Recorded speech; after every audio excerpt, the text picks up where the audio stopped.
Ante todos los presentes, en nombre de mis señores, los reyes, Isabel de Castilla y Fernando de Aragón, tomo posesión de estas tierras, que a partir de ahora serán conocidas como San Salvador, por orden y gracia de... Buenos días.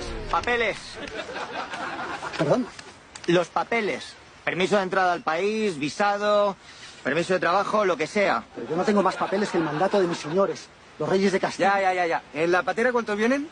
¿Patera? Carabela. Y a bordo hay más de 120 hombres hambrientos y también enfermos.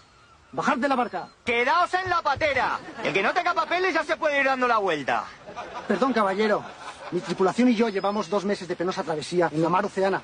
Yo soy Cristóbal Colón. ¡Bajad de la barca! ¡A la patera todo el mundo!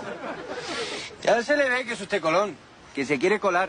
Pero si no tienen papeles ni han pedido asilo político, son ustedes ilegales y se acabó. Miren, señores, debe haber una confusión. Yo estoy aquí para hacer historia. ¡Bajen de la barca! ¡A la patera todo el mundo!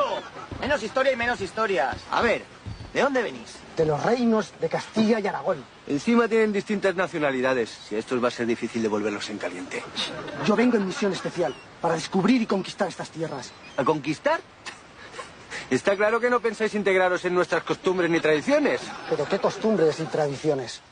Para empezar me vais a rellenar todos estas tablillas. Solicitud de entrada en el país, motivo del viaje y calendario de las vacunas por orden. Y de aquí nos vamos todos al centro de internamiento, donde se os dará una manta y un bocadillo.